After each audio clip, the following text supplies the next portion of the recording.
order with the pledge of allegiance and moment of silence. pledge allegiance to the flag of the United States of America and to the republic for which it stands, one nation, under God, indivisible, with liberty and justice for all.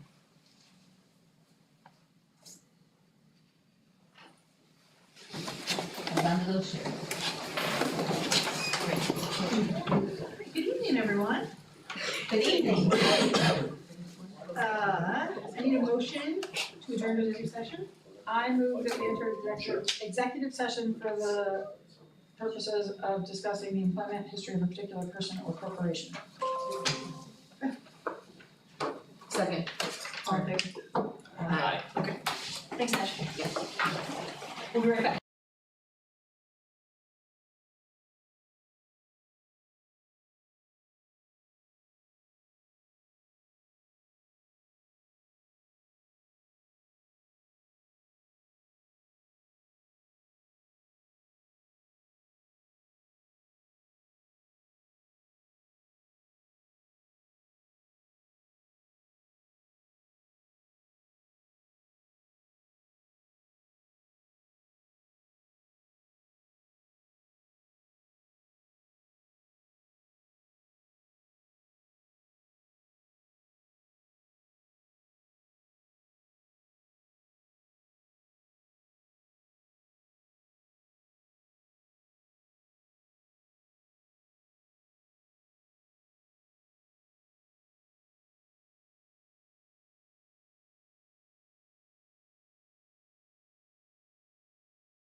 you for your patience. Okay, moving right into, are there any announcements this evening? No announcements on this side. Okay, how about student highlights? We do have an exciting student highlight from the middle school this evening, so I'd like to ask Ms. Taylor to come on up and introduce our highlighted student. All right, Camilla, we're gonna stand up here for a moment, so I will give a little background. Good evening, everyone. So one of our goals at the middle school is really to foster that welcoming and inclusive environment. And those of you with middle school students may be aware that we, on Wednesdays, this comes from my years at the high school, we introduced Forum at the middle school, but we don't do it like the high school, we only do it one day a week. And it's kind of an event one day a week. And one of the things we really focused on was to have students greet other students in their first language. And so particularly with the date, we say the date in 3 languages. We say the date in Spanish, we say the date in French, and we say the date in English. And we have student representatives do that for us. And so Camilla has been perhaps our best student representative. She is there, first of all, she does the choir because we do our alma mater every Wednesday. And then Camilla shifts from singing the alma mater to helping me out with the date. And so we're gonna do basically what we do, although we usually say good morning, but we're gonna do it in good evening in Spanish, and then she will say the date. So, hola Camilla. Hola, Buenas noches. buenas noches. ¿Cómo estás? Muy bien, ¿y usted? Ah, muy bien. So, Camilla, ¿cuál es la fecha hoy? Hoy es miércoles, el 10 de enero de 2024. Gracias. So, I asked Camilla, first of all, how she was doing, what the date today was, and she gave the date. Usually we have microphones, so we do it a little bit louder, but she is so poised and so awesome and has done it every week for all year for our community forum on Wednesdays. Awesome, thank you. Wonderful.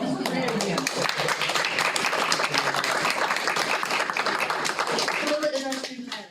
Yay,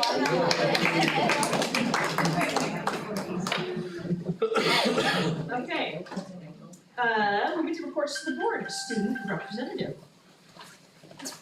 That's me, yep, That's you. Hi everyone. Hi. I don't know, my name's Mackenzie. And the things I wanna bring up today is for December, we had Tri-M and NHS inductions. We had our winter pep rally for our winter sports, which was a very success. We had a lot of fun new games that came about. We had many new school track records for the whole track season. Julie Van Laer had a new shot put record with a 34:10. Elizabeth Brand had a long jump record of 17:11 3/4. Alyssa Leedy, Hannah Governor, Maddie Nessel, and Lauren Schmelk had a new record in the 4x4. Do you know the time? It's 1:07 right now. Good answer. Kaden Murray, Nathan Burns, Aiden Eigler, and Kaden Hilliger had a new record in the 4x2, and Hayden Wayne had a new record in pole vault. Basketball has also been underway with the girls' record with a 5.30 record, and then the boys with an overall 2 and 5 record. In January, we had the snowball, which all grade levels had a lot of fun. And then this Friday, Mentor Network is hosting a volleyball tournament for the freshmen. And the one thing I would like to highlight overall, Mr. Kuhn has been holding some interest meetings for young female athletes to bring in flag football, and we're all very excited to expand our horizon and try different new sports. Awesome. Thank you. Okay, reports from district administrators. So we'll start out with Ms. Saxby. Hello, everyone. I'll be brief because we have our elementary spotlight in a few minutes. I just wanna give big kudos to our cafeteria ladies and our monitors for what they're doing in our cafeteria and our makeshift cafeteria right now. They've just done a great job. Jess has helped them very much and we are making it work. We are very excited about our new kitchen, but we need to get through until June and it's really working well. I'm really impressed with what Tina and the cafeteria ladies have been able to provide as far as lunches and foods for our kids, so great job to them. Awesome, thank you. Ms. Taylor. Good evening, everyone. I also will be brief, but I do want to highlight 2 staff members. One, I'd like to highlight Becca Oliver. Becca has been working tirelessly to get us ready for our 8th grade trip to Washington and what that will look like. And I just appreciate, over the years, we've had staff members just take on that mantle and provide that opportunity for our students. So we're kind of excited, and it's in May this year, so we're headed off to Washington in May. And also, I just would like to once again highlight, because this will probably be the last board meeting prior to her leaving, I'd like to highlight Deb Del Plato. She will be a tremendous loss to our building, and just her years of service and her dedication, we will miss her greatly, and so I would like to highlight her amazingness. And her smile, And like her she's smile, yes, always, yes. yeah. Thank you very much. Dr. Avery? Good evening. Mackenzie definitely touched on a lot of the great things that were happening up at the high school with NHS. Our concert was fantastic. It seems like it's been a long time since we gave an update, so there's been a lot that's been happening since then. Spirit Week was fantastic, so thanks to Student Council for helping with all of those great events. A couple highlights that we've had recently. The week before break, Ms. Clemmer's 1211 class performed the Nutcracker Extravaganza. That was facilitated by Mrs. Davis and her music students. So they performed for a crowd of their parents and school staff. They received bouquets, they had costume changes and the bowing, and it was just probably the best part of my week. I would like to also put in a plug, if you are hungry on Thursday, they are providing for a small nominal donation, different lunchtime treats. Tomorrow is parfaits. They look delicious. So if you are in the mood for a handcrafted yogurt parfait, you can come to the high school. And what time is this? I was curious. With Apple Crisp, yes, with the suggested donation is $2, but they've been quite tickled that they have been given more than that. And Matt Kuhn actually also spends quite a bit of time with some of his students in that classroom as well. Snowball was a huge success. We had about a third of the building there. We have in the last, 5 to 8 years really struggled to get interest in dances. It just kind of trickled down, and then this was just fantastic energy. So thank you to Danielle Murphy and Miranda Foss, the advisors that put this on, as well as our parent volunteers, Kristen Campbell, Monica Fernays, and Sarah Rogers, who helped with photography and concession setup. And lastly, sorry, I know I've been long today. I've been in the last couple days, department meetings have had curriculum release time, and so I've really enjoyed those conversations and listening in on their dialogue about how they feel they can make adjustments and review how they deliver instruction and just the overall flow of their program. It's been really lovely to listen in on those and be a part of that. Awesome, thank you so much. A lot of good stuff going on. Mr. Sutton? A huge thank you to Patrick Poyer and Andy Criddle for helping us get our glass backboards up in the gym. We were struggling to find a vendor that would do that for us. We could not find anybody, so they took it upon themselves to come in on Saturdays and make sure that it got done for our students. Basketball season, that's pretty great. Thank you. Thank you. Really is, that wasn't an easy job. No, it wasn't. To save some money, they'll do it, so they're doing well tonight, basketball playing, so they're up, so Awesome. they're going in. And last but not least, Ms. Libertor. Good evening. So the past few years, we've had a lot of revisions made to our state standards across all content areas. And because of that, I just want to update you on a couple of instructional items. So we have been spending quite a bit of time, starting last June, to go through a research-based protocol with all of our teachers to unpack the standards that they have for their content area, which, depending on the content area, has been quite an extensive job and is ongoing. So I first want to thank all of our teachers for going through that protocol and really spending some time to make sure that they understand the standards that they have, so that they can then apply that to their instruction and curriculum development. Along with that, our grading committee has reconvened, and I know you've been part of those conversations. And what we are really focusing on within that committee is continuing to make strides towards standards-based grading. So our most recent conversations have really been around those non-academic factors such as effort and attendance that sometimes become part of our numerical grade, which, depending on the student, may or may not skew their grade and maybe not give us a full picture of where they stand academically. So we've really tried to have conversations on what are those non-academic factors that we feel are really critical to give students feedback on, how can we do that, while making sure that our numerical grade really does show where students are performing within those state standards. I think for those of you who have been part of the conversations, I think those conversations have been really rich.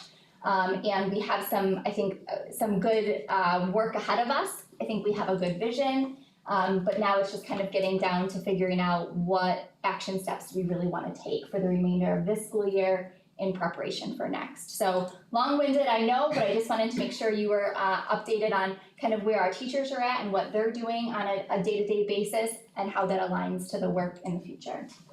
Excellent work, thank you. Yep. I have a few things, so bear with me. I want to start out by recognizing Sarah Ben Schneider, who has taken over our tech interns. We've had a lot of productions already. We're working with community theater. The Gate Singers have a big show coming up here the beginning of February. It's the first time they've utilized our middle school auditorium. We've been trying to build those relationships with community partners, but in doing that, there's a lot of work that falls our way and things to work out, and Sarah has been wonderful. So thanks to Frances, our intern program is in great shape, and Sarah is continuing that tradition of excellence, and I've had a couple of meetings with her, and I'm just so impressed and grateful for her perspective, her communication, and her attention to that group. I've wanted that to be a strong group for so long, and it really is. We have a good, strong tech intern program, and look forward to seeing that continue to grow. Next, I would like to recognize Kelly Dixon. So Kelly is more than just my admin assistant. Like, I would not be able to get through a day without her, and I'm not exaggerating when I say that. Beyond that, she is your clerk and has been spending a lot of time supporting you in the superintendent search and all that entails. So I just want to recognize Kelly because she does so much for everybody. She's always there. She always answers her phone. She just never ignores you. And I don't know what we would do without her. And she wears his gummies, so. Yeah. So she's awesome. To the same end, I want to thank all of you, all of the board members, because going into a superintendent search is a lot of work. And you already do so much work to support this district in your role as board members. I know how much time you give. I know how much time it takes to do a superintendent search, especially if you're being diligent and doing everything you can to ensure you find the best fit for the future vision of this district. So thank you very much for being the kind of people willing to give that the time to the work. And two more things. I want to thank Patrick and Chuck and Jeff a little bit. Just kidding. For taking the lead on, we've had a big transformation here in our communication over the past several months, and people will laugh if I say, this is MG, I'm doing a radio check, let me know if you've got this message.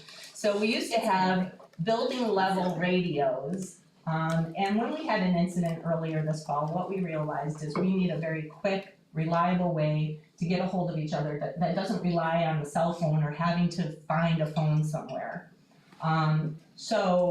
With their help, we all now have high quality digital radios, all the administrative staff, all of the directors, and we can communicate just like that. But building that habit of making sure you always have that radio on you is not easy, and so we've done radio tests. And Do you all have them? Not now, only during the school day, right? I hope. I don't make them bring them home. But anyway, but anyways, it is such an improvement in our communication and our safety, really. Our security people have them, we're connected to transportation. It just makes me feel so much better to know they're there, we can use them, and everybody's gonna be on the other end when we need them to be. So thanks to everybody involved in that, but particularly Patrick, Chuck, and Jeff for getting them ordered, helping us get them programmed, and everybody else for learning how to use them and carry them with them all the time. And then, I know I have one more thing. Oh, don't forget about our midwinter retreat. I'm so excited about it. I have a great plan. I can't wait until, that is January 22nd. When's someone looking at me? I thought you just looked surprised. No, Oh, no, yeah, I'm so excited, it's exciting that One more night in January, John. Just one more night in January. So, yeah, one more night in January. So thanks for giving that time. I promise it'll be worthwhile. Okay, that's it for me. All right, thank you. All right, moving on to district committee reports.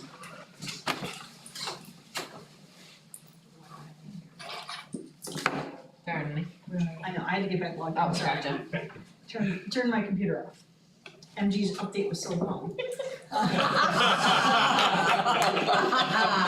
Yes, it was. maybe that was a surprise look. I know. Moving on to district Touche. events. Grade 4 winter concert was December 12th at 7 p.m. NHS induction was the 13th at 7 p.m. Grade 7-8 winter concert was the 14th at 7 p.m. End of the 15-week marking period was December 15th. Grade 5-6 winter concert, December 19th. The high school winter concert, December 20th. Interns available, December 22nd, and winter break was December 25th to January 2nd. There were a lot of events in December. Sure were.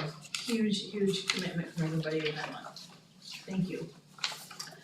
Fort County School Board Association. We have a board of directors meeting January 31st. And I also emailed you guys up with the dinner meeting, February 24th. February 26th. yeah, February 26th. I might be able to, but I have time to just. Keep me posted. Yeah, Okay. I think the deadline is the 16th. Yeah, I think we, yeah, there's not I've a lot of heard time. Kevin speak and he's an excellent speaker, Okay, if that change, helps. great, thank you. PTSA, do you have any report tonight? No, okay, moving on to board reports.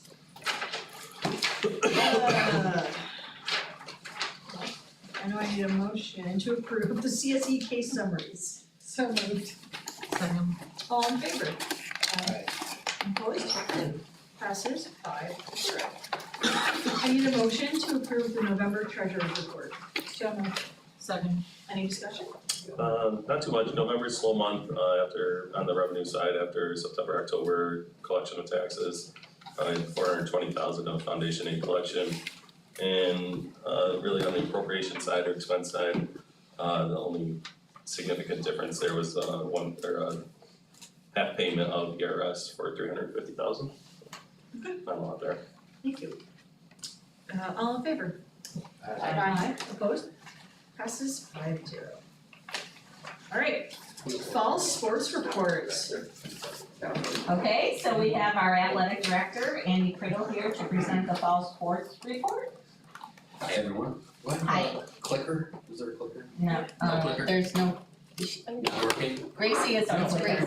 Very skilled. Did you say the word click? Click. Alright, I'll do click. I think she So- didn't want to stall for you over here. Yep. Oh, Well, wow. last year I had a clicker. See what I'm That's saying about fast the work. tech interns? Tech interns are on top of it. It doesn't work, I can get started, it's alright. So thanks for having me. I'm sorry I missed December, I was under the weather, so we're gonna recap our fall sports and all the great things that happened. I'd like to thank a few people, as we seem to be doing, definitely Patrick Hoyer and his crew in the fall, coming on making sure our fields and all our facilities are great for our student athletes. And Patrick coming in and helping with the backboards and taking care of things that don't cost a lot of money, but we can do on our own to try to save a buck, so I'm really appreciative of him and his crew. Chuck as well in the transportation, making sure our student athletes get to all their contests and juggling weather and juggling, the shortage of bus drivers. It's very appreciative of them helping us out this year. And I would like to thank Jeff Sutton for teaching me, that everyone's like, a little bit, but I'm thinking, he takes the time to sit down with me and show me numbers, even though I don't understand it, most of it, but like ins and out of working the budget, cause being new and doing it, you know, it's really. Tell me about The last gym time. floor, yeah. Oh, that's another story, we'll do that another report, okay. Just taking the time, Katrina, to help me out with purchase orders and things like that, learning a new system, so I am appreciative of that, thank you very much. Alright, let's see, we'll try to open this up. So, fall athletic report, boys and girls cross country. Great season, both squads, varsity head coach was Pat Tyler. We had an assistant this year, Dave Kokoy, who helped out, and he was a great asset to the team, helping out with the numbers and just being a part of that program. I think he did a great job and appreciative of his coming on and helping the team this year. The girls' record was 19-0. They had 10 participants, the boys were 9-11, they had 12 participants. Modified, Becca Oliver and Lindsay Clemmer, and they had 13 participants this year, which is way up from last year, so those numbers are growing. They are a New York State Public High School Athletic Association Scholar Athlete team. A lot of postseason awards here. First team All-League was Hannah Governor and Lily Jacobs. Second team All-League was Julia Weinschreider and Bree Shaver. The league champion was Hannah Governor. Sectional champion was Hannah Governor. First team Section 5 was Hannah Governor, and sectional shields were given to Hannah Governor and Lily Jacobs. Which I didn't get on there. Hannah also participated in federations, which is all of New York State, she did a fantastic job. I don't think we've had a runner do that in a while. And she was also awarded the Primetime 585 News Channel 8 Elite Cross Country Athlete of the Year. So that was awesome. Got to see her on Channel 8, it was a great presentation, so very proud of that accomplishment. Getting some light shine on little Williamson, so it's very, very awesome to see that. There's the rest of it. The state meet, she placed 8th in the state meet, and then 64th overall in the federation race. Boys soccer, head coach is Al Furlan with 11-5 record, 18 participants. JV was Jeff Van Hoover, record 8-2-2. Number of participants 21, and modified head coach was Gary Holoka, 11-0, and number participants 21. So a lot of athletes in our boys soccer program. They are also a New York State Public High School Athletic Association Scholar Athlete team, meaning 75% or more of the players have a 90 or above average. Postseason soccer awards, Wayne County Player of the Year was Nate Burns. I got to go to that presentation, that banquet, and it was great to be represented there, and Nate did a great job. First team All-League was Nate Burns and Tim Niles. Second team was Ben Burns, Aiden Eigler, and Keenan Murray. Third team was Rhett Storms, Caden Hilliger, and Kane Holberton. And our All-League goalkeeper for Wayne County was Logan Benschneider. All sectional team was Keenan Murray, and Nate Burns was asked to play in the exceptional senior all-star game. Girls soccer, varsity head coach was Sarah Clement with a 15-4 record, number of participants 21. JV head coach was John Vitalone with a record of 10-2, he had 17 participants. And modified head coach was Joanna Alexander, 6-3-4 record with 16 participants. They were our New York State Scholar Athlete team, and they were runner-up in the section C1 class finalists, losing to Holly 2-1. It was a very close game, they had an excellent sequel. First team All-League was Elizabeth Brandt, Hannah Henner, Alyssa Leedy, Emma Taylor. Second team All-League was Isabella Graves, Sarah Niles, Lauren Schmelk, and Julia Van Laer. Third team All-League was Mackenzie Bailey and Ellie Olszewski, and the C1 tournament team was Elizabeth Brandt, Hannah Henner, and Lauren Schmelk. Girls volleyball, head coach was Kurt Laird with a 6-8 record. Number of participants were 12. We actually had a JV coach step up this year, so Kurt didn't have to do both, so that was very appreciative. Richard Bounds took over that with a 6-6 record and had 10 participants. And Kendon Bates did modify this year, 11-2 record with 13. So our numbers are growing for volleyball, which is good to see. First team All-League was Kirsten Laird, and honorable mention was Alex Tignew and Brianna Bounds. And I don't have the records, but I hear a lot of people say it's been at least 15 years before, or prior, that we won a sectional game. So we did win our first round sectional game this year against North Rose, and And that's a highlight for that volleyball team this year. Golf, Alan Baker took over for Concho, who did it for 30+ years. So it's kind of a rebuilding group. He had a lot of new participants, a lot of kids that picked it up for the first time, and they had 2-10 record, and they had 6 participants, but he's looking to grow those numbers for next fall. We had girls tennis with Solis this year. The head coach was Stephen Humbert with a 4-4 record. They had 2 participants from Williamson. Joanne Catalano was 3rd place in the B1 individual sectionals and singles. Wayne County MVP and the team MVP for the Solis Williamson tennis team. And they won the DeGelk Sportsmanship Team Award. And that is it for. So if there's any questions, field them. It was a very successful fall season, especially being me, not the co-athletic director anymore. It was a very good handling things and seeing how things work. It was good to be a part of that fall season, so. I would say one of the nice trends that we're seeing, and hopefully you noticed it in those numbers, are more and more kids are coming out to participate in sports again, so yay. Especially the modified. modified, and I'm like looking at the winter numbers, the boys basketball team, we had enough for 2 teams. Girls are gonna have enough for 2 teams. Modified wrestling has 23 kids right now in it. So we're just really excited about that. And it's a good problem to have Sure those is. numbers, and things can be, we'll adjust and learn from things, but it's a great problem to have, so I'm glad to see those numbers. It's nice to see the number of adults stepping up to Yeah. coach as well. Yeah, Give the it's, kids the because people are, opportunity. coaches aren't knocking down the door anymore. No, right. Sportsmanship is such a big thing we're pushing, but the coaches we have go above and beyond and, put way more time in than, they have to, but they do it for the sport, not for the paycheck, so very appreciative of our coaching group. Absolutely. Awesome. I think I'll stay up here because I think I have Mhm. the next, Presentation? I'm sorry, elementary school, I'll try to. Athletic proposal. Athletic proposal, so it's the first athletic proposal, so, so big in section 5, pilot program for flag football was 2 years ago. Yeah, come on.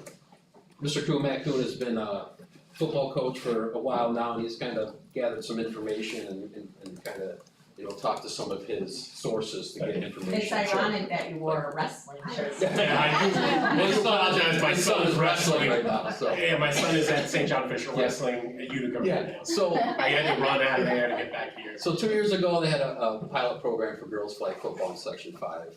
I think 8 teams started. Last year, there were maybe 15, 16 will be on there. But this year, numbers are increasing, so I'm gonna go through this and Mr. Kuhn's gonna help me with it. It is one of the fastest growing sports in section 5 and the entire world at this point. 9 states currently have it, with 18 piloting in the spring, next fall. NAIA colleges started offering flag football in 2020, with 19 offering scholarships for players. The ACC, which is a Division I school, has announced that they will offer flag football in the spring of 2025, and in 2028 it will be added to the Olympics. So I think it started, I have it here, okay. So last year they had 16 teams throughout section 5, 50 girls on that team, and the number is increasing. This year Monroe County is introducing JV level. In America, around 474,000 young women between the ages of 6 and 17 played flag football last year, which is a 63% increase from 2019. And half the girls participating in flag football across the country were not playing other sports before, and that's kind of the same things that we saw when we did our interest. So, one of the things I would just add to that is finding interest from our girls at the high school.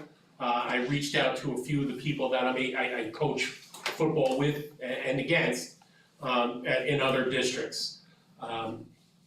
Everybody agrees this is going to be the next big explosive sport. It's like pickleball for young kids. It's literally, we've said that as a joke, it's pickleball for young girls. It's a sport that we have now, I've had interest meetings, we had 36 girls come to the first meeting just to show that they are interested. We've had 15 to 20 girls come and practice with us, just kind of learning the basic skills to continue to show their interest for 3 times. Half of those girls are girls that have not played sports yet. So we did So a survey you're and getting we filled out the survey, what they do in the spring, and there's a good handful. Right, I should have been clearer. Yeah. Don't play spring sports. They don't do anything in the spring, so that is, it's not just everyone, we're gonna try to do a sport, there are individuals that don't do anything that are willing to play flag football. So we went back 8 the first year, 16, and then when I looked at the numbers this year, I see Newark's gonna have a team, Ganonda's gonna have a team, East Rochester's gonna have a team, so, to be one of those, head schools trying to get it in Wayne County would be a great accomplishment. Let's see, did I change it already? Sorry. Girls flag football will provide opportunities to a section of our student population interested in the sport that don't play sports, we already covered that. It has a profound impact on the climate of many school districts throughout Section 5, and being coaches before, we know that football carries a lot of that culture throughout the school. Flag football would support a district initiative to increase social emotional learning, and the benefits of sports are well known. Sports teach commitment, respect for others, concentration under stress, set and achieve goals, accept responsibility and failure, and be gracious winners, and ultimately build that resilience in dealing with adversity. Okay, so you got some comparisons of tackle and flag football. So in tackle football, there's 11 people on the field at a time. Totally the Bills. What's that? Yeah, sometimes another one sneaks down there and you can't call it. Play is broken into separate plays. Ball advances by a run or a pass. Players can block players and you can push players around. Ball carriers stop by tackling. And offensive team has 4 downs to move the ball 10 yards to continue an offense. So in flag football, there's 7 people on the field. As we play are broken into separate plays. The ball is advanced by run or pass, just like tackle football. Players can screen players, so they can't physically put hands on people, but they can stand like a basketball and stand in the way, and they can't touch them. So that's their form of blocking. Ball carriers stop by pulling the flag, so that's a tackle. We'll have 2 flags, 1 on each hip. The flag is pulled, the play is stopped. And offensive teams have 4 downs to move through a 20-yard zone. So instead of having, 10 yards of movement, they have 4 plays to get to a certain zone, and then they have 4 more plays to advance to the next one. Sorry. So each sport, there's 6 points for a touchdown. You get extra points in tackle football, you can kick it, or you could run it for a 2-point conversion. In flag football, you can get 6 points for a touchdown, but there's 3 different areas where you score, so you don't need field goal post for that. So you get 1 point for the closer, I believe it's like 3 yards, and that's a couple yards back, and 10 those past 10 to the 20. So the field is it's not a full football field, it's 40 by 80, and you don't need all the markers, the hash marks like you would on a regular football field. They use a U-size Spalding football, and we have certified belts for all athletes, and there is, we're working on, if this goes through, there's grants available to pick up those flags. I think one of the things that I would just add about the difference between tackle and flag is flag loses none of the speed, the aggressiveness that you want to teach kids to go out and try to achieve. The mental aspect of the game where you're thinking about offense and defense and things are broken up into plays. The only thing it's really removing is that physicalness of blocking. You're reducing the chances of injuries. Talking to the people that are coaching it right now, injuries have not been a concern, more than any other sport. So there's a lot of positives when it compares to just regular football. And here's kind of the anticipated budget. Biggest thing is the coaching stipend right now, which I've talked to Jeff, and I do have some money that, as he taught me the budget well, to be able to support some of our coaching money if it goes through the season. The uniforms this year, if we get 90, it's about $2,000, but for this year we are allowed to use soccer uniforms if we decide that we're gonna do this, so that will cut some of that cost down at least for this year to get it started. There's about 11 games, so we're anticipating maybe 5 to 6 home games at $100 per official. There'll be 3, and they are certified football officials that usually do it in the fall, so those carry over people that know the rules, and we'll do that in the fall. Transportation costs, again, anticipated 5 to 6 away games.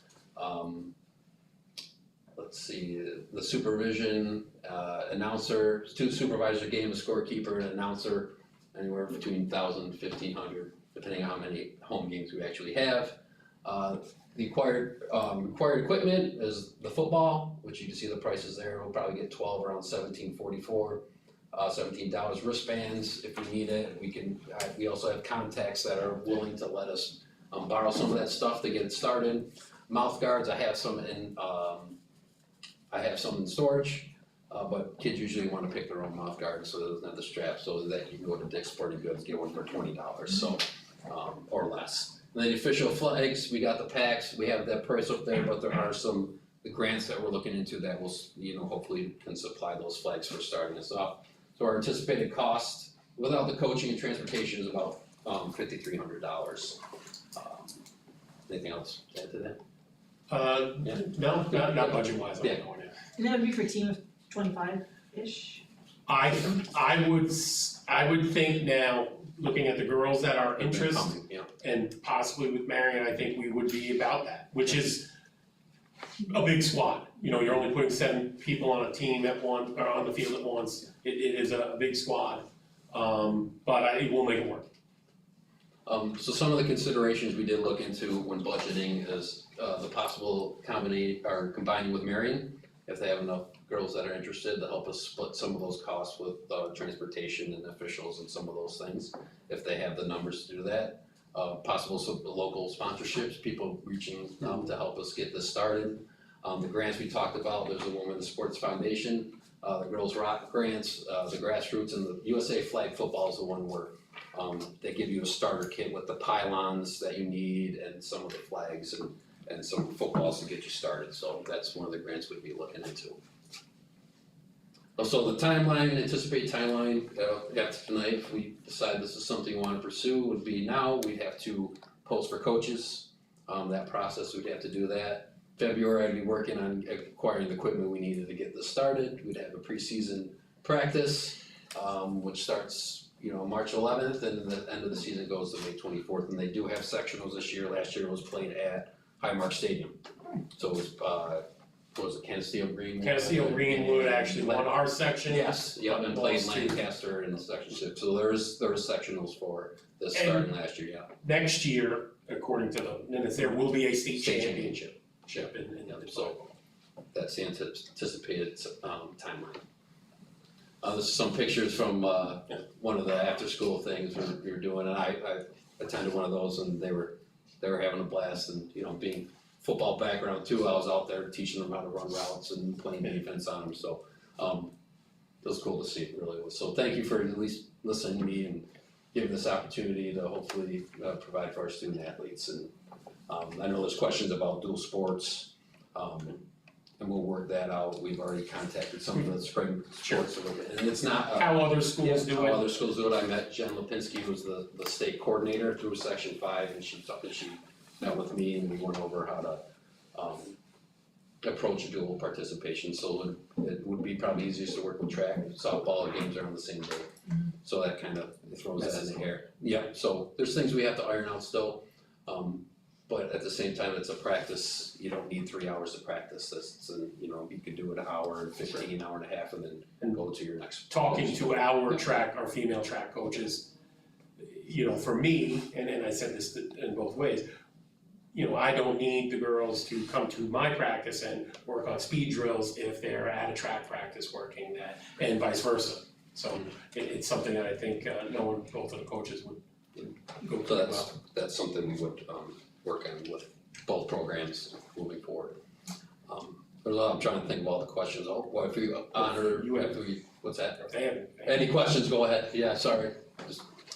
I was curious with the the field at the high school, it just requires a little bit of extra changing the lines. That's it, you don't need, it would be just the paint and Really, I could honestly, go online it myself if you looking- need to, you know, looking so. at ours not being lined already, because we don't line it. It's either be better than some of the schools that have fields out there, you know, like a turf field that already has a football. Ours would be one of the, would look It'd be very easy to nice, do, to you be paint it honest. once and then just Yeah. touch it up and Yeah. it's 40 by 80, so it'll fit right in our Right in stadium. the Right, it's not being used for anything else It's not, during that's that fine, you know, season, right, besides, yeah. you know, the track meet Track. that's in there, but that's, it's not used for. But those anything. lines wouldn't matter. Yeah, right, no, it wouldn't, you wouldn't have to do it, so.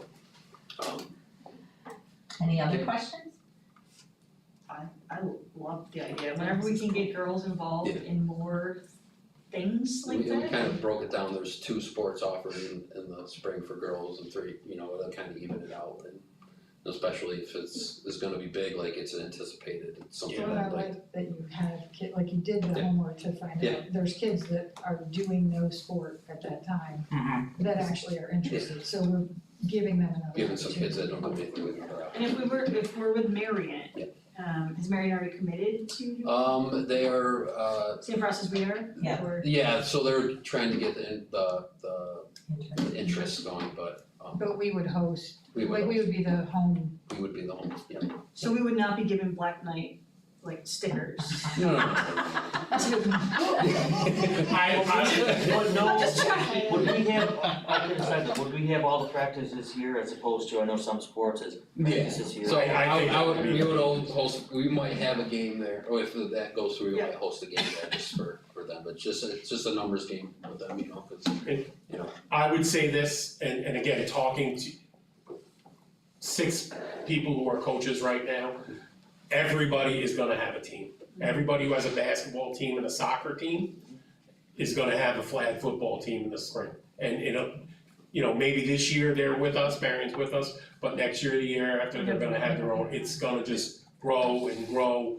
And I don't know if any of you have young kids, when you look at town rec advertisements, it's a huge thing. The NFL has put a lot of money into giving equipment to rec centers so towns can do that. Okay. And you know, that's something that it's just gonna, and it's something I've talked to Denny, we need to do. Is our town looking at that? Or Rick? I know, Jackie reached out to me and to say, are there any girls programs that's not here? I'm assuming that they will be very soon. Awesome. it sounds like we have enough interest in our own school to field a team. Even if Marion doesn't. Yes. Yes. But I also think we wanna think about being good partners, and if they don't have a big enough team and only have a few Right. kids, those are the kinds of things Cause we the last talk time I about talked with to our their collaborators. AD, they like 5 to 10.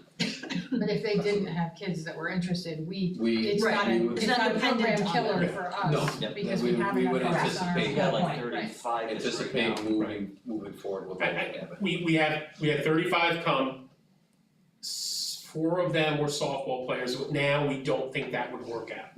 And there's always going to be, and you know, my experience coaching, there is always going to be kids that show interest in the beginning and then get a little nervous about the Come out and athletics. say, oh, this is. So some will drop out. But we will also get some that last minute, their friends are gonna Minimum trade. number you need to run it. It's 7 on 7. 7 on so you 7, need and 14. if I were the coach, I would think you'd want a team of about 15 to 20. Yeah, so when I talked to Jim Lipinski, he said Bishop Kearney had 9 girls do it last year.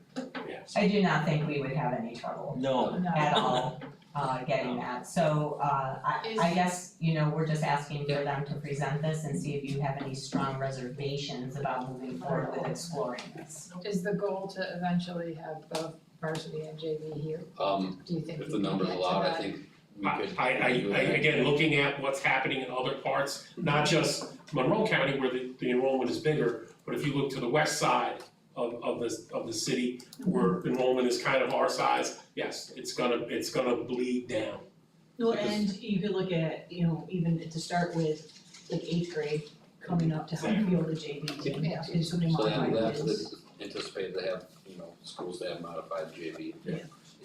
It's exciting. It is. You know, I just think about like Kansas City Green was the same size as Right, us, and they exactly. played in section five. So do we Yeah, need to so, add this yeah. to an agenda for official approval? I do not think you have to officially approve it, but I'm gonna check on that. That was a question lingering out there. I do not think you need to. Other than what you would typically approve, which would be the coaches. Coaches and and the budget. regular, appointments. Correct. So any questions? Is it a WFA issue to add that to? I will need, so this is the first step. If we're interested in moving forward, we'll need to meet with WFA and determine if it's a stipend or so we need to determine, are we doing this as a club, are we doing this as a sport?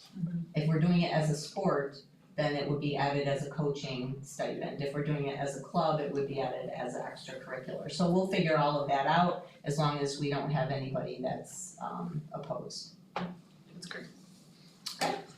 Awesome, thank you so much Thank for you, your time, guys. I appreciate it. Thanks for Any putting questions, all the feel, work yeah, to- thank you. Yeah, excellent for helping me get that, and, presentation. we'd still go through the, hiring process, but spearheaded a lot, so thank you for your time. And I Any think- questions, please reach out to me anytime. Thank you. Thanks, guys. Thank you. I gotta go check on, Okay. hopefully they were winning last time I looked, so Fingers thank crossed. you, fingers crossed, yeah, thank you. All right, we'll jump right into the elementary school spotlight. Alrighty. So I have some folks with me tonight. Our presentation is kind of dual in that we, Jess and I decided to highlight our building pause team, but I'm gonna let Kelly Cowling kick off the presentation because this actually was an initiative district-wide. So all three buildings have a pause team. Jess and I are very proud of our pause team, and I'm also very appreciative that they came to the board meeting tonight. So I'm gonna let Kelly give you the background about how it became a district initiative, and then we'll get into some details about what it looks like in our building, okay? I don't know how this works. Just say, say click. It's kind of scary. I think you gotta point it this way. Oh, there we go. Okay, so kind of how it all started, part of my role as the PPS director is I do a lot of yearly reporting to State Ed. And some of those reports are regarding discipline.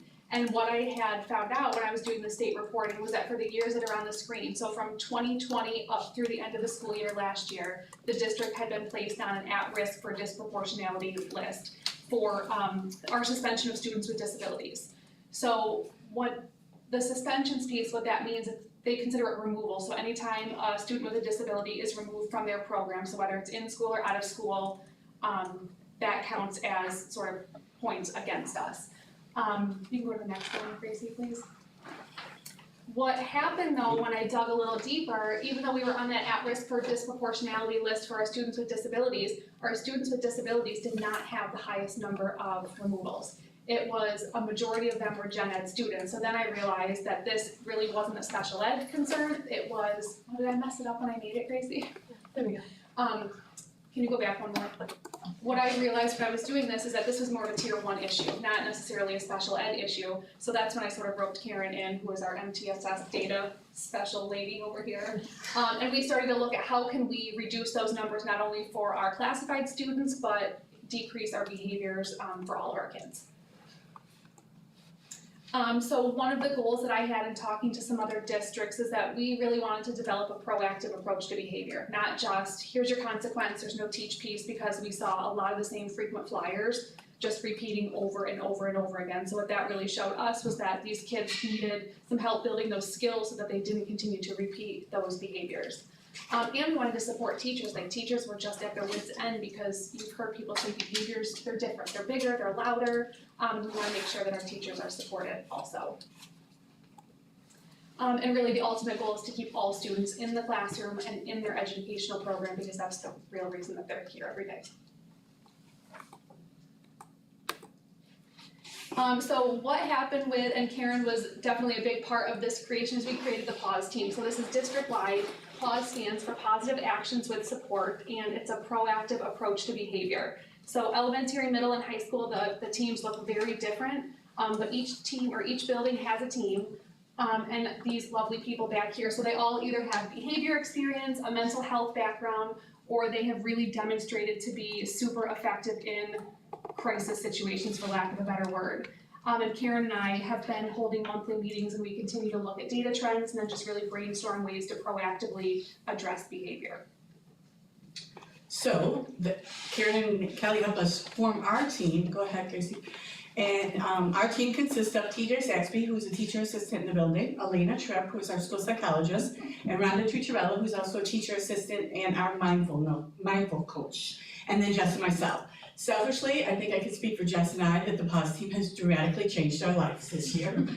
Just to have a team to go to and support our students and give Jess and I the opportunity to do things in the building and focus on our instructional piece. So we put some things in place, go ahead Gracie, in the building. So one of the things we put in place was a PAWS room. So this is where TJ is housed for some of the day, although he pushes into a lot of our special ed classrooms, but we do have a PAWS room. If you walked into the PAWS room, you would see some strategies and some tools for kids to use that might need to take a pause from the classroom, one for decompressing a little or just getting out some of those behaviors. We also have a mindfulness room. I think you remember last year we instituted that in the building, and that's kind of Rhonda's home place. It's a very calming, a very soothing place. So the students have the opportunities to use either one of those rooms as one of their strategies, and that's worked out really well for our team. We've kind of worked through our radio system and some other systems in the building as far as how to enact this PAWS team. We now have, the PAWS team also has one of those radios that Mary Grace talked about earlier. We had to play around with that system a little, but basically we kind of use like a traffic light system. So if a teacher or a staff member has a concern and needs some support for a student, they make a phone call to the main office. One of the secretaries then radios one of our PAWS team. It usually starts with TJ's the first call, Elena's the second call, and Rhonda's the third call. When a teacher calls, they tell the secretary whether it's red, yellow, there's not a lot of greens, need of support. So then the secretary will radio and they'll either say, TJ, Elena, Rhonda, can you go to such and such a room? It is confidential, we don't share any names, we don't share any specifics about the incidents, we just enact the team. TJ and Rhonda both have teacher assistant duties as well in a lot of special ed classrooms, so they know that if they're in an instructional setting, they can say, I'm teaching right now, can someone else take the call? Elena has really stepped up to the plate. It's really been amazing to have a full-time school psychologist in the building, and so she's been a little more accessible from that standpoint. So once that call is made and one of the team members goes, they then support in a variety of ways. I'm gonna let them talk in a minute about some of the ways that they do support. So they're there to help. Like Kelly said, the goal is to keep the child in their classroom setting as best as possible. There are times that they do take them for a pause or a break, but they try to have an intervention happen right there in the classroom in order to keep them successful. This is some of the data that we collected so far. So as you know, there's 3 staff members who help with the PAWS team. This is up until about Christmas time, right, Karen, this data? December 8th, I believe. So they've kind of interacted with around 18 kids, and I'll do a PS on that in a minute, and roughly around 79 incidents. And like I said, I'll let them share some of their experiences. One of the things we learned right quickly as soon as we rolled this team out is that everybody wants one of their support. So we were getting a lot of calls, especially in the month of September and October, for some things that were more tier 1 level in the classroom. So we worked with the staff, we really kind of defined what it is that would require a PAWS team call. So some of those incidences and some of those kids might have been higher in September and October as we worked through those. I would say the team has grown and developed working with Jess and I and Kieran and Kelly through this September to now, and really pleased with the way they came from. Good, Chrissy. So our goal obviously is around building those positive behaviors and keeping them in the classroom. Before I turn it over to them, I think Jess would echo this as well. The reason it's working so well is the way that the three of these people work together. They have become a great team, they do a lot of great communication with each other, they cover each other, and that's helped tremendously. And plus they each bring something different to the classroom and to the kids, which I think has been great.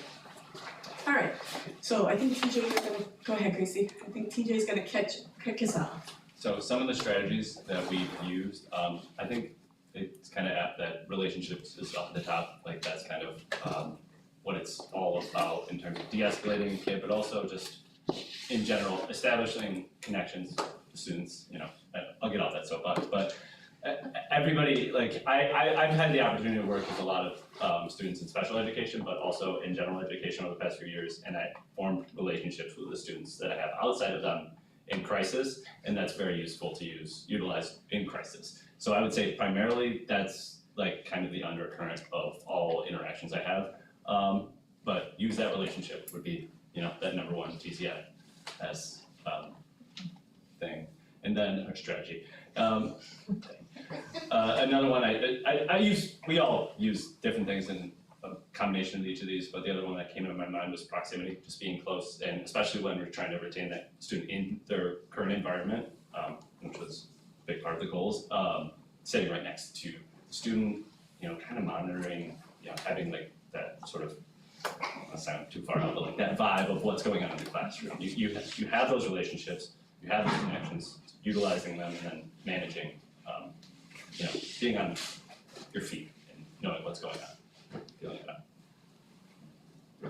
This breaks me, or you? Yeah, I can Yeah, go. So yeah, like TJ said, I would say we probably, at least we have all probably used all of these things all at once within one session, you know, going into the classroom. But I'm gonna go into active listening before breaks because I think active listening is really important. Like when you're going into a classroom and a student might be having a really hard time listening to what they're saying, if they're not able to speak, using those body cues or those nonverbal cues to just get a sense of what's going on with them in the classroom. A lot of times they might be so frustrated that they're not able to use their words, or they might feel like nobody's understanding how they're feeling at the time.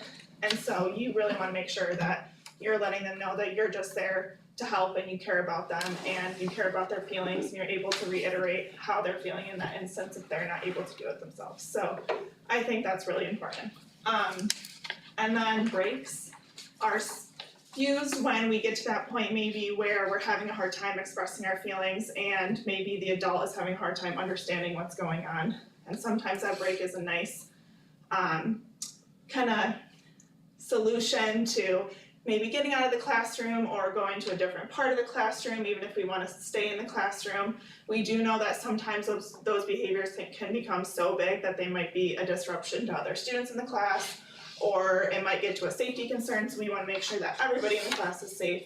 And so that break can look like going on a walk, or going to the sensory path, or having a conversation right outside the door, or going to the pause room to get some energy out. So it can look a lot different for different students, but that solution happens a lot. And then maybe it's 5 minutes, maybe it's 2 minutes, maybe it's 10 minutes, and then they're ready to go right back into class like nothing happened. So those are some things that I use. And so, and I'm number 3 called, so I don't have as much calls that these two have. But usually my approach when I come in is more, the first thing I'll say is, how can I help you? And a lot of times they don't know, so they're just like, ah. But I have had them say, you know, I'm really thirsty, or I'm really hot. And so we address that first. Let's get your body under control, taking all the mindful stuff that we use. And then once we all get right down at their level, so we're sitting down next to them and can't get up after, but I try. And it was funny because when she asked about our slides here, and I said about the if then, I use that a lot, like if, and I had just stumbled up, like the next night, because I'm always reading different things about it, said to you, when then, instead of if then, because if is like you're making a deal with the kid. And so I'm gonna change that. I'm gonna start using when then. So when you're calmed down and you've used all of your, what you need to do, when you do that, then I'm gonna want you to join back into the classroom or join back into this activity. But I've used if then, but I'm gonna change that. And it seems to work, and then we just do this thing to try to make that deal happen.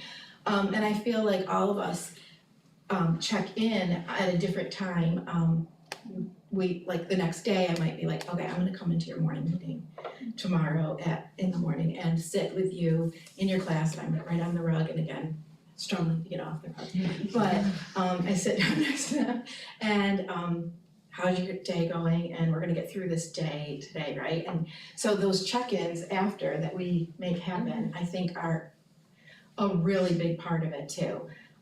So I'm gonna be sad when you hear something. Cause I think mine's gonna get busier. Just going off of that, I think it's really important, like the next day or like an hour later, like it's a new day, it's a new period, it's a new activity that we're doing. And so just like, We can follow up with that. yeah, We you can know, check going in in on them, we and, can check in on them again. you know, I'm really excited for your day today, like what are we gonna do today, and kind of go through that with them. Like, it's new, we're gonna get through it and everything's gonna be okay kind of thing, so. Yeah. Just before we wrap it up, is there anything you wanna add? Because I wanna make sure you have a voice too. Like Alan said, our life is so different. I feel like the first couple weeks of September, the phone would ring and we're like, oh, we'll go. That was a strange adjustment, but the communication is fantastic. Having a team to be able to work with is, I just love it. And I really appreciate Karen and Kelly for leading our team meetings and then the communication that we can have and brainstorm. And I feel like we always walk away with a different idea, we tweak, and it's been really fun to just work through the first couple months together, and it's been very effective. So I appreciate it very much.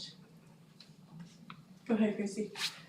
So that's us in a nutshell. There's a lot more we can talk about. There's a data piece that we did, there's the meetings with Karen and Kelly, but we wanted to focus on what the three of them are actually doing with the kids.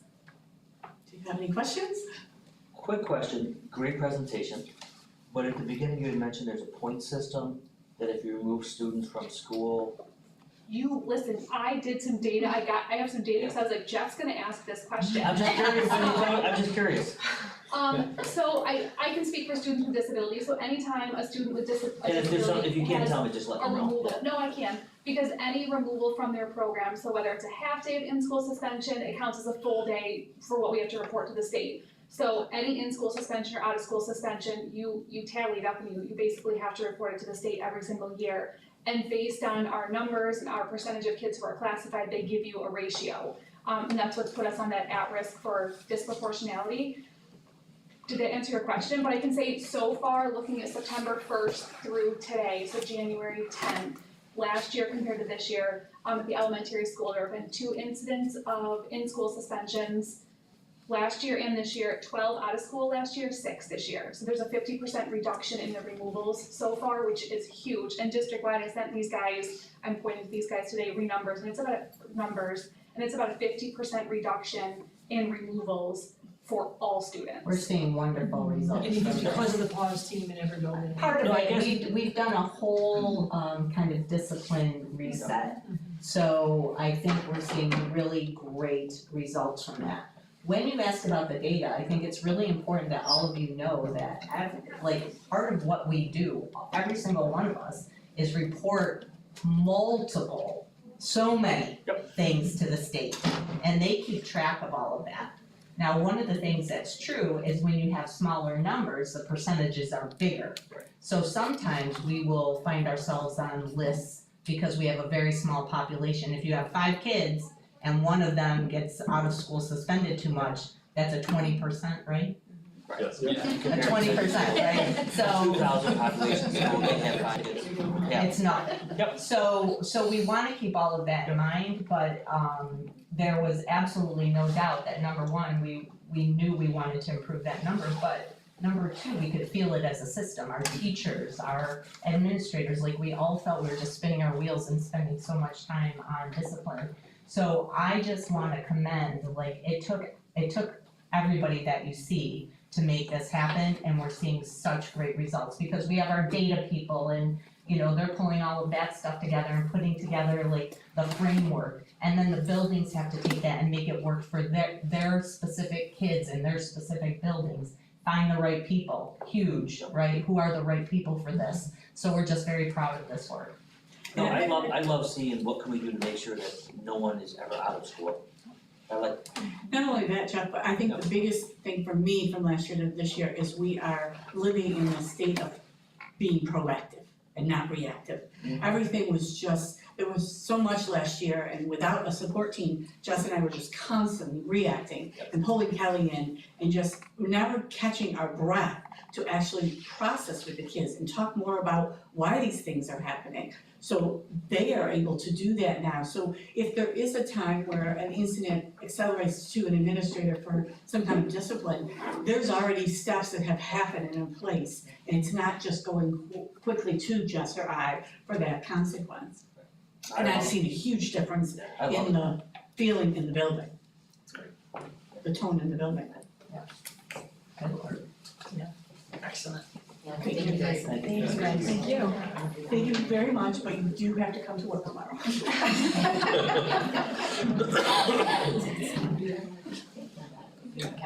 Thank you.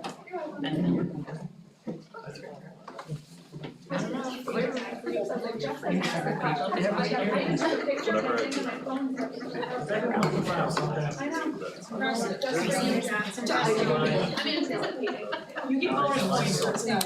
I like that No you- demerits for me. No, Just for him. Thanks for I know coming that out. it's good. Thanks, Matt. Good luck. Why is this so cold? All right, let's jump right into the capital project update. So as promised, you have a capital project report that you will get at every board meeting that outlines the work completed, the projected work for the next 30 days. You can see things are moving right along. We hit our first hiccup, I will say. We're working through that right now and I will keep you posted on it. But we are checking whether we need to continue to do some additional abatement at the elementary school. That happens often when you are breaking through things, that you notice spots that were not noted before. So the Paradigm came out today and did some samples, and so we will know soon whether or not we have a little stall in the forward movement of that work. Other than that, things have been going pretty smoothly. We met with Watchdog today. We're very happy with their work. SEI, as always, is great. MASA seems to be doing okay. And Patrick has been just a really great asset to have during this. He worked really closely with the buildings to make sure they know what's going on. Do you have any questions about this report? Is the Fenway Park picture still going on, or is that out? That's we're considering. That's in the trash with the black and white nominations. That was the proper answer. We're thinking about it, we're gonna see how we can fill. Consider it. My Black Knight is up on my board, I know. I politely asked you to remove it, not politely. Yeah, Ray's not on your computer though, we noticed, so. Not breaking any policy. Okay, I need a motion to approve consent agenda items 5B through 5D and 5F as recommended by the superintendent. So moved. Second. Any discussion? All in favor? Aye. Aye, opposed? Passes 5-0. I need a motion to approve the appointments as presented in 5E. So moved. Second. All in favor? Aye. Abstain? Abstain. Opposed? Passes 4-1-0. And I need a I'm sorry, motion. who abstained from that? I did. I need a motion to approve the retirement resignation as presented for Brian Weeden at 5G. So moved. Second. Any discussion? So once again, we're losing one of those foundation teachers. Yep. It tis the season, right? And Brian has been great. He will be missed. He's just such a calm and kind and thoughtful presence and. Well, all social studies teachers are. Is that so? It is. So he will be missed. I remember you in class being calm. He was sitting on the desk. You were on the desk, Not calm. singing. I don't know that. Well, that's how you view it. Loved it, just wouldn't say calm. All in favor? Aye. Opposed? Passes 5-0. Okay, old business. We need to have a conversation about the tax exemption for volunteer firefighters and ambulance workers. And if I recall correctly, we're having a conversation about if we want to move forward. And what's the date that we have to? March, I believe. March, It's March 1st. March first, so we have January 31st, and then a February board meeting, and then, so we have 2 board meetings to figure it out. Then we'd need more information to come your way before you. Okay, so does that mean we're gonna put it on an agenda for? I don't think we should do it. Because where do you stop? That's a conversation we need to have tonight. So, And to me, all you're doing is shifting the tax burden to someone else.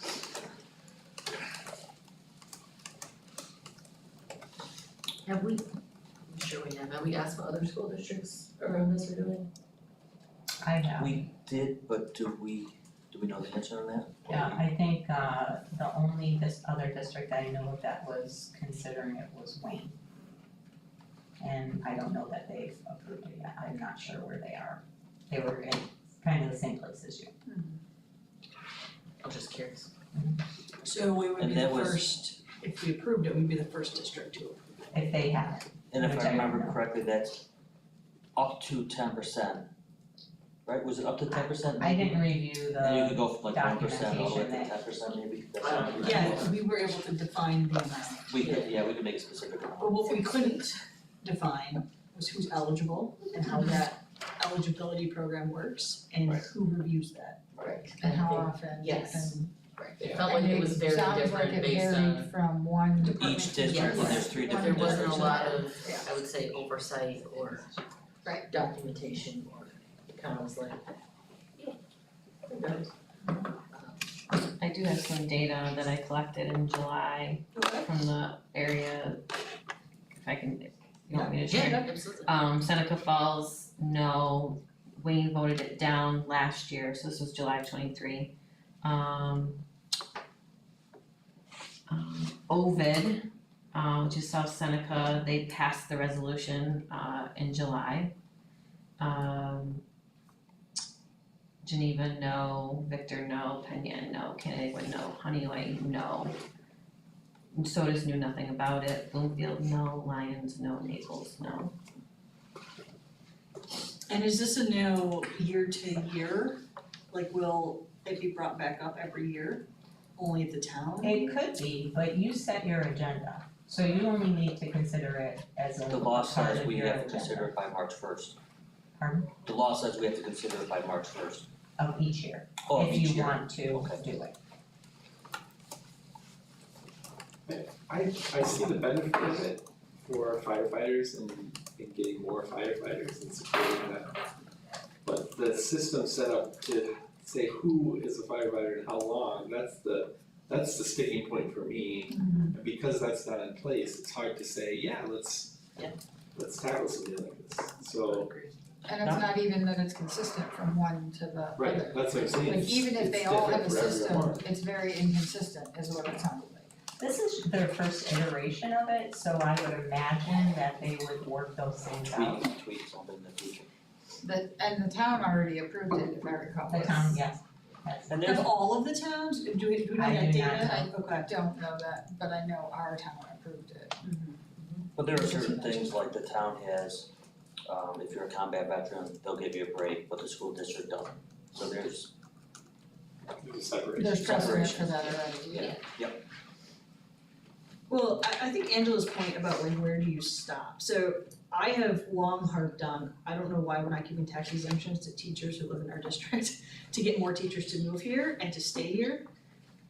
And so to me, this is like where do you stop and then who picks up that tax burden and how does that, for continuing to give exemptions? You have to find it somewhere eventually. I guess I would like the idea if there was consistency with how it's formulated. And because you don't have that consistency between different departments and really the state, creating something more. But once you say for- yes to something like this, is there, I mean, I would have the concern that next year they come back to us with this group and then this group. I mean, there would be an as each Well, one is a and once different, Well, once you start, can Once you say yes, the expectation will be that you renew it. I don't know, I mean, you can make a different decision for each individual thing. But this one, because it's so broad, I think that's what the difficulty is. because there's no defined, That's right. like you need to be That's right. a volunteer for 3 years before. And it doesn't say like how many, when this is active, they didn't even define what active meant. Cause that meant that was different No, for they everyone, did that that. could be you go to one meeting a year, Let's just I mean, say it, it's like I'm gonna just- go build $1 million house on lake, I'm gonna join to go like one night a month, but not actually go to any calls, cause I don't have time for that, just to get my 10%. You know, like, there needs to be I agree, there has to be some similar, like, like and even what we read boundaries. from the state, it was. It was very It minimal. was no help. The state's language was vague and minimal. So I think, Yep. I'm not in favor, given the current how it is. So we can't necessarily vote tonight, but it sounds to me like I think the state needs to work on their wording. it will not go on the board agenda for approval. For a vote. Something like, That's what I'm I'm in agreement with that. there's no point in voting on it if we're not approve it, so, unless we have to, we don't have to, right, Kelly, it's just if we want to do it, it has to be done by March 1st. Yes. Jeff, is that what you think? That's that's my understanding, yes. Okay, I thought we had to. Yeah. Okay. No, I think it's just that job description. We just gotta let them know that Last they're not gonna move forward with that, we'll just have to send her an email just saying. Okay, and then I don't wanna say no forever, I'd like to make sure that it's on the record that we'd like to Evaluate. evaluate once more information from the state comes out. Yep, I think that's fair. I mean, we We can struggle put with that in volunteers, our right? email to Dawn. I think that would be important to put that in, that, because I don't want them to get the impression that we're totally against it, we just need some more boundaries around how it works. Yeah. Or specifics. Okay, moving on, I need a motion to approve the first reading of the following policies, 6170, 6180, and 2100. I move that we waive the first reading of policy 6170, 6180, and 2100. Second. Any discussion? All in favor? Aye. Opposed? Passes 5-0. I need a motion to approve the removal of the policies as listed below by recommendation of the school attorney. So moved. Second. Any discussion? All in favor? Aye. Opposed? Passes 5-0.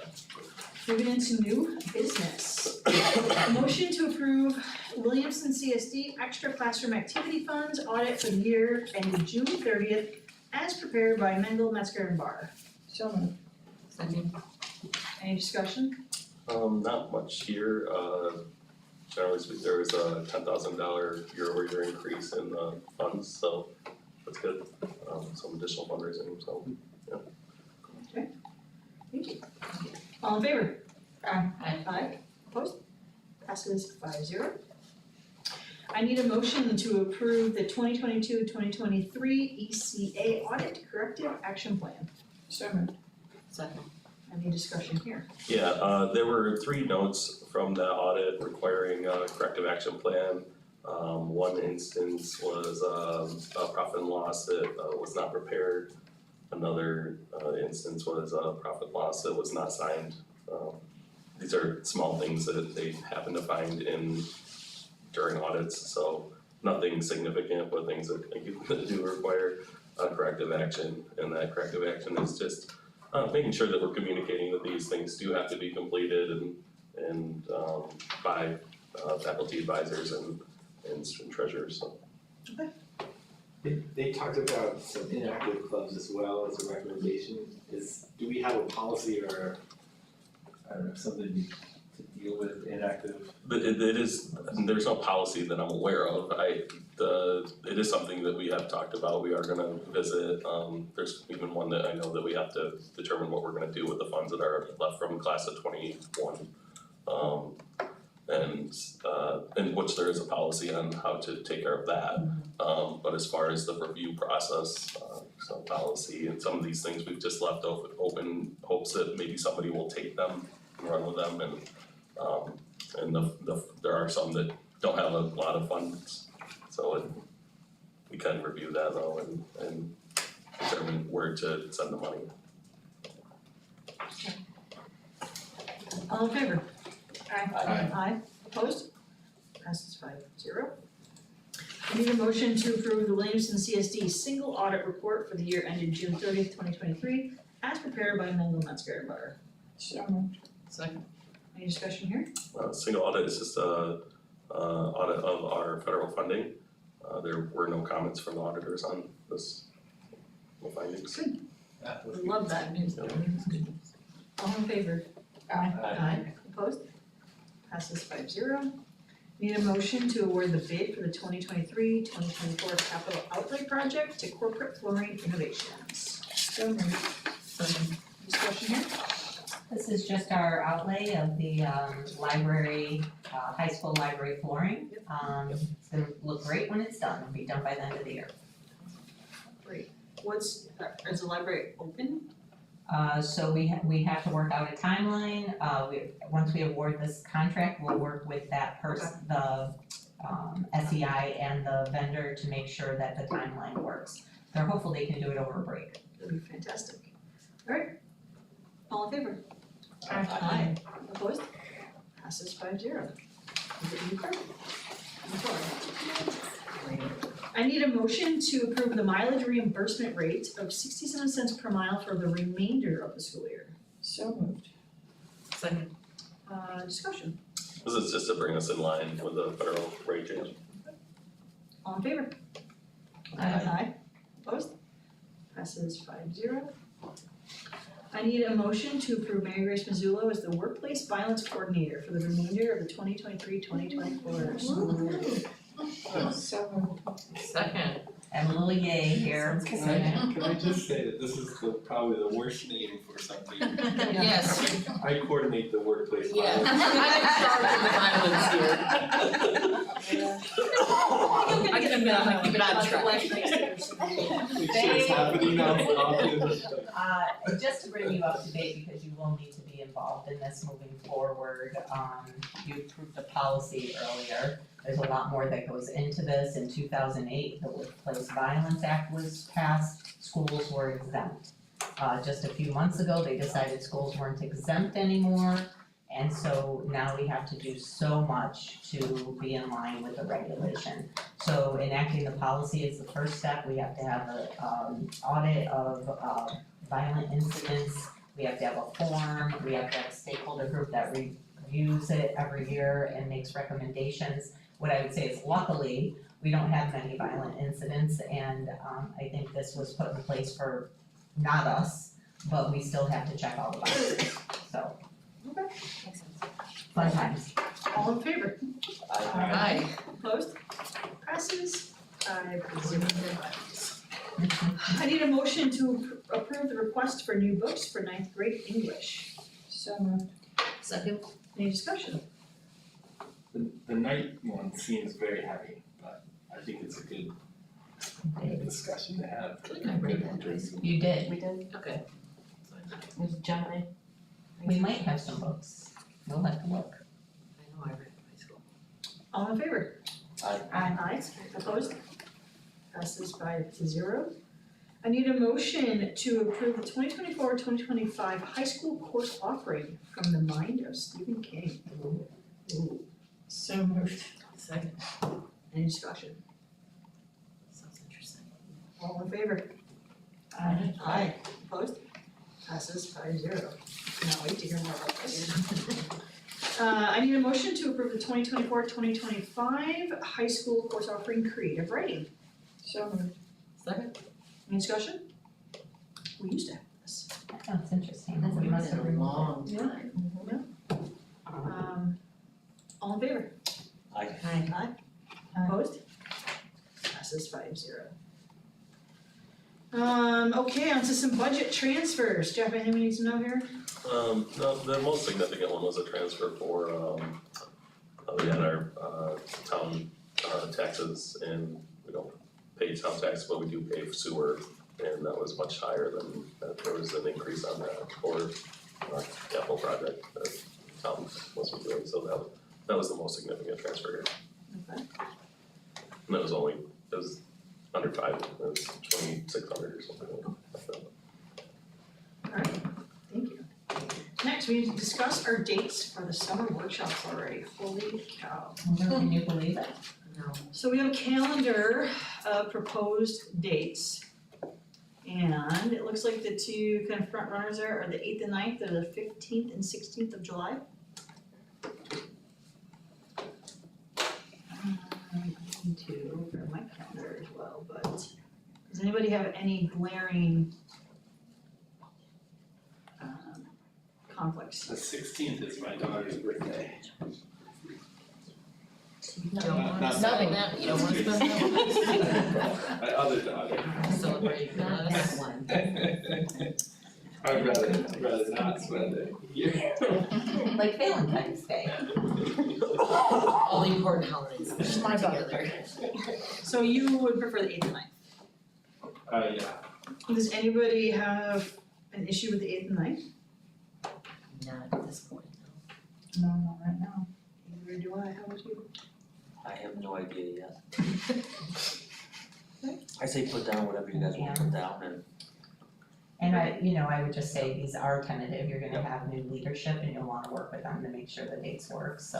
what do you mean? Yeah, we're gonna talk about that.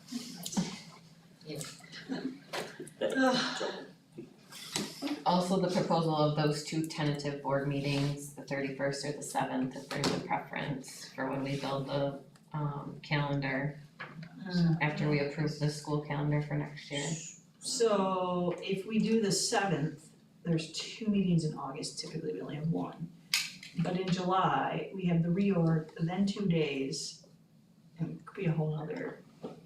Right, but there are a lot of things that do happen over summer and I hate to wait from July 3rd to the 7th. August 28th. That would be good. So I guess then that's the answer we have at the 7th, The 7th, Of, or 31st, excuse me. 31st of July? yeah, 3rd of July, that's right before 4th of July. No, if we do the 31st, you're saying we have to wait a whole month. No, I'm not talking about, the reorg has to happen before the 10th. I'm talking about the 31st versus The 7th. If the 31st, we didn't have 4 board commitments in the month of July. In the month of If you July. did it August 7th, you would just be having 2 meetings in August, one the 7th Right. and the 20 whatever. I would prefer that, the 7th. Yeah. And I would almost say, you can't make this decision now, but if we stuck with the 8th and 9th, the reorg is typically a shorter meeting. Couldn't we just do the reorg at the beginning or end of one of those days? Or can we not do that? We could, yeah, Instead of meeting like the day before. You could 4th of totally July. do it. we could, yeah, just depends on like what night you guys have your event, I mean, so it'd be 2 nights. There's a lot of ifs there because if we stay with the Yeah, but 9th and. I would rather have if we're gonna be here all day, I would rather just do it and then have the 3rd in front of that holiday off for people that wanna travel. Well, that's kind of what I'm thinking. Especially because it's usually a quick, Right, it's usually our. so even if we did that at the end of one of our days, it doesn't, it's not Right. an hour. I would rather do Then it the won't 8th. work if we don't end up staying with the 8th and 9th, but because it has to be done by the 10th, correct? That's what I was gonna. Yeah, but Yeah, or you have to pass a special resolution. Then you have to have it by the 15th. If we could fit it in like the 8th, that would be great. yeah, I agree with that. Just in case anyone doesn't want trouble, then we. I'm just thinking if we're already there and it's a short meeting, it's not like a typical meeting where there's. It's our record, what was it, 20, 26 minutes? 13. No, it was definitely under 20. I think It was 12. 12 minutes. And we can get in It was like my second. We can give them single digit. No way. Well, we're gonna have new leadership, they're gonna wanna like, they might So wanna. it might not be. That's gonna be the first, like, this is how this board operates. 12 minutes, we are efficient. Wait till you see what you are in for. That is our first meeting. That's like bait and switch. We are so We'll just have to get we are Fran on board. wonderful, our board minutes are 12 minutes. Alright, those are all good. I wrote it down. Jamie, you said instead of July 31st, do The 7th. the 7th of But Yeah, just because we have so much in July. In July, gotcha. Not the 31st. I don't know if the 7th will work for me either way, but I guess we won't know until we get closer. Yeah, it's like nothing's on my calendar, 7 months. There's nothing on my calendar either, but I know Well, those and are we the don't have times to that we go on solidify it vacation, until so. later in the spring, right? Well, so after you approve the school calendar for next year, then we start drafting dates for board meetings. Right. And then you officially don't approve them till the reorg meeting.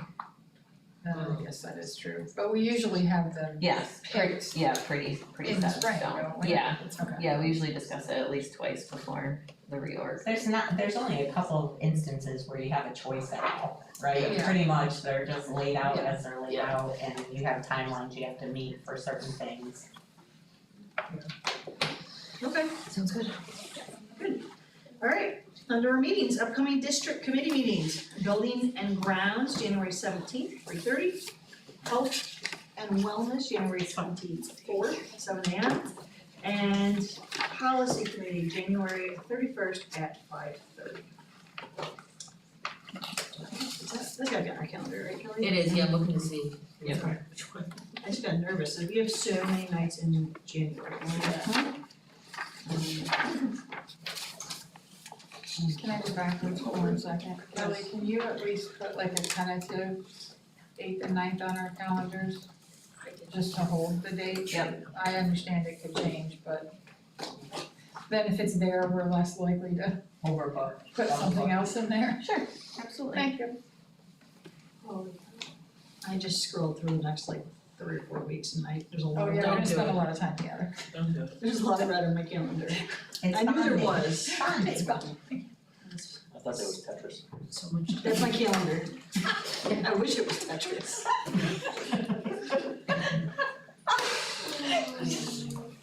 It's a fun game. Upcoming district events, Martin Luther King Jr. Day, the 15th.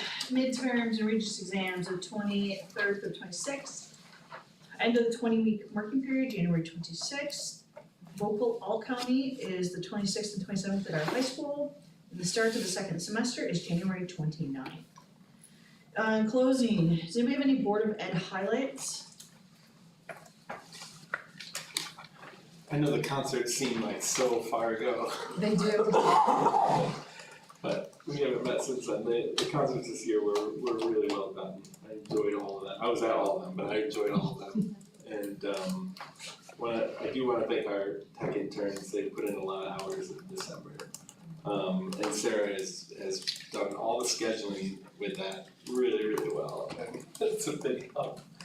And Michaela has done such a good job in this new position she's in. I wanna thank her for all that she's doing as well. And the snowball, I heard really good things. I think my daughter said it was better than prom. And so I thought that was a positive thing too, so.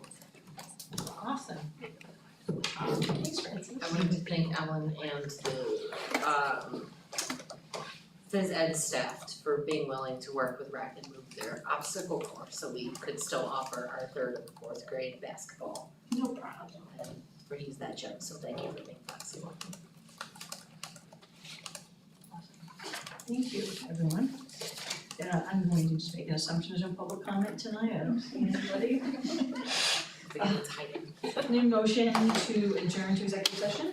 I move that we enter executive session to discuss the employment history of a particular person or corporation. Second. All in favor? Aye. All right. Thank you, everyone. Thank you.